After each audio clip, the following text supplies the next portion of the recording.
mais il y a des choses yi nga xam ne tamit prendre exemple. jàmbur yi nga yàq nii pour lan tamit. d'accord. mais moo fi wala nga bëgg a mën a oxygène. moo ko fi ah ça aussi. d'accord pour ñu bañ a focus léegi. si Pape Djibril tout à l'heure da ngay wax naan y a des étudiants qui demandent à ce que le directeur des bourses mu démissionner mais loolu est-ce que ça sera une solution d'autant plus que même l'année passée loolu la ñu demandé woon ba ñu limogé ki nga xamante moo di Bara Gaye indi keneen ki ñëw aussi même problème ne pensez-vous pas que le problème c'est pas la direction mais le problème mais mooy administration c'est-à-dire différence d'année bi direction des bourses seen droit si seen yoon la ñu nekk mais aussi université seen yoon la ñu nekk incohérence bi am si année académique bi ak calendrier bi nekk direction des bourses au lieu mu nekk les directeurs. xam nga le directeur des bourses il a dit nii moom li mu expliqué. moom moo ko dégloo. yow yan na maanaam. nee na moom il a un circuit de 45 jours qui commence le 5. Et que si on lui amène des dossiers à partir du 15 ñoom ils ont déjà bouclé. La première le circuit là donc instant mooy ci biir circuit bi mooy dem mooy ñu ko rattraper même si ça suñu xarañee c'est un petit problème il suffit juste une procédure spéciale. Pour pouvoir régler ça pour les introduire et les mettre à l'intérieur. Mais le problème mooy il y a un retard au niveau des inscriptions. Et le retard au niveau des inscriptions c'est-à-dire que retard bi am instant bi ba ñii duñ leen fay. Mais c'est parce que c'est au niveau de la faculté. Faculté bi tamit moo am problème. Donc lii en fait c'est un problème de management et c'est un problème d'organisation. C'est surtout un problème d'organisation. Donc gis nga lii franchement c'est pas lii jarul woon ñu nekk fii di grève di sànni ay lacrymogène. te tamit booy doon na mën xeetu lacrymogène bi. mais tamit seen xaalis. seen toile la ñu affaire yi dafa métti. non dafa naan moo pare dafa naan si lii si lii laa lay wax si le ministre ak su ñëwoon ne prix salaamaaleykum ça. L'université, quels sont les programmes? Le chevauchement des années, il faut qu'on règle ça avant les 3 mois. Mettez-moi en place une commission. Commission, je veux des résultats, je veux que son rapport soit sur ma table d'ici 1 mois. Jeunes yi nga woo les mouvements des jeunes des étudiants. nga woo leen nee na il faut qu'on discute après le mois là comment on va régler le problème des chevauchements et les problèmes des bourses. ñu toog ñu waxtaan. Au bout de 3 mois tu as un document bi nga xam ne tu vas le mettre sur la table. Tu as une offre financière bi nga xam ne le directeur des bourses l'a mis en place pour pouvoir régler ça à partir du document. nga jël ko prochain kii nga ne lan lii pour ñu mun ko régler il faut ngeen xaar par exemple section 2026 bi mun nga jël ko nga dem dugal ko dans ton budget et tu règles le problème. lii ce n'est pas diable. C'est que dëkk bi daa mel ni dafa commencé bëri ay cuune. waaw parce que lii c'est pas un problème. waaw fii y a un problème d'organisation il faut qu'on commence à régler l'organisation on cale nu mu dëti le processus nee na bii mooy date butoir bi vous n'avez pas droit de dépasser la date butoir. suñu dépassé date butoir il faut ouvrir une fiche de non-conformité c'est ça qu'on appelle qualité peut-être que gars yi il faut ñu yóbbu leen ci normalisation. Comme ça ñoom ñëpp nekk dans le management de la qualité ISO 9001 bi. À partir de là les processus et tout ça ñu mun ko régler. Et que les processus soient performants et que qu'il y ait des critères de performance d'analyse de la performance pour que ñu mën a régler lii mais lii c'est un problème d'administration. Problème d'organisation la am na problème de chevauchement des années ñii dañuy problème d'organisation moo indi retard retard yi indi fait circuit bi commencé na mënuñu ko dugal fait chevauchement des années bi il faut simplement régler ça. Mais lui, il toog autour d'une table Abdourahmane Diouf c'est lui qui devait régler ça je suis désolé. Il aurait dû le régler il y a ba mu toogee au bout de 3 mois ou 4 mois il aurait pu régler ce problème là. Et il aurait même pu commencer ça à épurer une partie de la dette parce que lui c'est une dette due aux étudiants. Sur 13 mois une partie de la dette il aurait pu l'épurer. mu dem dugal ko ci budget bi passé ak budget 2026 bi. Mais non comme d'habitude. waaw comme d'habitude ñoo ngi ciy leneen.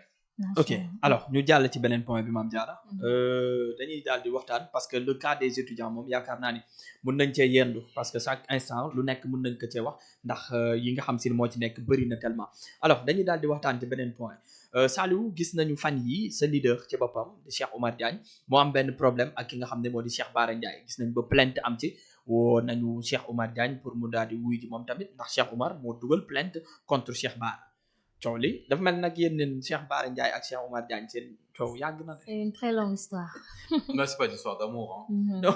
Ouais, mais c'est une très longue histoire. Non, pas l'histoire d'amour, mais parce que tu sais le problème. Moi quand tu es face à une personne bi nga xam ne nii parfois da nga xam ne kii soo ko tontoo tu te mets à son même niveau parce que doo ndawale am. Tu l'ignores mais il arrive à un moment donné nit ki yaakaar ni que da nga koo ragal.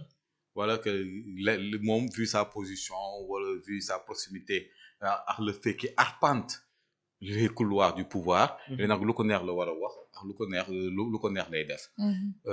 Cheikh Bara a fait une émission. parce que la plainte remonte au mois d'octobre.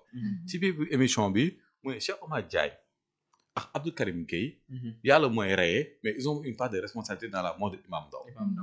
mais loolu y a pas de plus irrespectueux ak plus catastrophique comme propos parce que li mu wax nii c'est grave. c'est extrêmement sont des propos extrêmement graves. léegi nag boo ñu see loolu le avocat yi décidé ni qu'il faut qu'ils écrivent une plainte parce que trop c'est trop et c'est pas la première fois. yàgg na ko def ñuy bàyyi muy sedd. chaque fois su defee ñu ne non grave ba amul problème. mais on a vu que depuis un certain temps il y a un groupe de personnes te plainte ëpp na loolu de. plainte du benn plainte du ñaari plainte il y a beaucoup de plaintes. waaw donc loolu mu waal ko may il y a beaucoup de plaintes. que les avocats ont déposé il y a pas qu'une seule plainte. waaw il y a un groupe bi nga xam ne loolu la ñuy xool parce que à un moment donné tamit il faut qu'on arrête. waaw fii ku nekk moo ngi wax kii di naan lii la di wax léegi la mu ko génnee palais ah. les trucs il y a eu avant ce truc Chaba il y a une autre plainte qui a été instruite. C'est celle de Azoura. waaw avant ça tamit il y a des plaintes qu'on a déposées plaintes n'ont pas encore été instruites. bis bu ñu instruite di ngeen dégg ni ko woowaat nañ ko wala convoqué nañ tel. donc à un moment donné nit ki tu peux être mu ngeen ne bañ a am des accointances wala mu nekk ton ennemi entre parenthèses politique mais am na benn dialogue bi nga xam ne fen sos saaga waru ci am. waaw mais munoo taxaw un Imam Ndao avec tout ce qui s'est passé tout ce qu'il a subi. nga bëgg a ne ni que ñaari nit yi sont responsables de ce qui de sa mort. donc loolu moo tax le truc les avocats et le parti ont décidé de porter plainte. waaw donc léegi nag que la justice se fasse et que ñu xool qui a raison qui a tort. maintenant su dafa am ay éléments nouveaux yi nga xam ne qui peuvent justifier l'ouverture de l'enquête sur la mort de Imam Ndao mais na procureur ubbi dossier bi. waaw te bu si la tort nag. ni dindi député qui soit trahi devant la justice parce que Cheikh Bara il est en train d'humilier tout ce qui représentait un député ou un parlementaire. Cheikh Bara nit étranger su ko déggee di traduire ko di wax lu muy wax ah li nga xam ne que kii c'est une honte pour les députés. et encore une fois c'est la liste de Ousmane Sonko. mais est-ce que tamit comme lever immunité parlementaire boobu côté boobu tey su fekkee jaare na à l'Assemblée nationale dina yomb parce que nag ñoom ñoo amee majorité. certes am na beneen voie bu ñu mën a jaar pour yëkkati. non je pas si yenn kii lay jëm. j'ai pas dit est-ce que tamit d'une part nekkul loolu moo tax souvent ñuy gis Cheikh Bara mu yëkkati yenn kàddu yi di ko teg ci kaw ñenn ñi. j'ai pas dit que dama war a lever immunité parlementaire. dama ne si il faut bu ñu dem ba loolu. nañ ko def. waaw parce que Cheikh Bara c'est pas seulement Cheikh Omar lu nekk di ko wax lu ko neex de. waaw bàyyiwul kenn gis nga temps yi CNRA. ils ont dû réagir par rapport à ces propos. moom dafa yaakaar ni que temps yi moom mooy mu fit te moom pourtant démb fii lañ nekkoon ak moom. donc on se connaît quoi. waaw donc fii am na ñu bëri ñu fi nekk di jaay affaire de guerrier démb gis nañ leen te xam nañ daan ci lan leen nekkoon. donc y a des choses yi nga xam ne jarul nga jaay guerrier. waaw y a des choses yi nga xam ne même si wala moom dafa yaakaar ni que moom moo mën a xeexal yëpp parce que instant il fait de la récupération. dafa bëgg a wane comme le directeur du port que moom tamit guerrier la. waaw alors que duñu ay guerrier. waaw. Waly Diouf kay moom guerrier la. continue. est-ce que ndax temps yi passé gisoon nañ Cheikh Omar Diagne ñu woo ko si loolu auditionné nañ ko déglu nañu ko si dossier boobu alors si les jours à venir est-ce qu'on peut s'attendre à aussi moom Cheikh Bara mu dem wuy ji d'autant plus que c'est pas la première plainte boo xamante ne ni am na ko même Ndour Faye plainte na ko 2 fois ba léegi convoqué wuñ Cheikh Bara Cheikh Omar Diagne ñëwaat plainte waat ko mais déglu nañ Cheikh Omar Diagne est-ce que donc mën nañu xaar Cheikh Bara dans les jours à venir ñu woo ko. bon je sais pas hein. En tout cas, l'enquête suit son cours. Moi, loolu xam naa ko et que Cheikh Bara à un moment donné il faut qu'il arrête ce qu'il est en train de faire. parce que am na ay góor yu nekk ci biir dëkk bi yi nga xam ne am nañ njaboot am nañ ay waajur am nañ ay soxna ñu naan Cheikh Bara chaque jour mu yàq seen der ci biir dëkk bi te xamul leen dara leen xamulul donc la plainte c'est toujours la voie légale. parce qu'il y a d'autres moyens de régler ces problèmes te ñun on est des légalistes jàpp nañ que yeneen voies c'est pas la peine de les explorer. on préfère déposer une plainte. suñ ko poursuivre xëy na suñ ko poursuivre le peuple est là pour savoir ce qui s'est passé gis na ni que plainte ni amul suite ni rien du tout donc on espère ni que le truc le circuit va continuer et que on l'entendra dans les prochains jours afin que léegi nag le procureur de la République question yi mu posé woon yi mu laajte woon pour que ñu xoolal ko ba mu doon transmettre dossier bi les réponses est-ce que elles sont suffisantes pour lui ou bien elles sont pas suffisantes pour lui la mooy la suite des événements.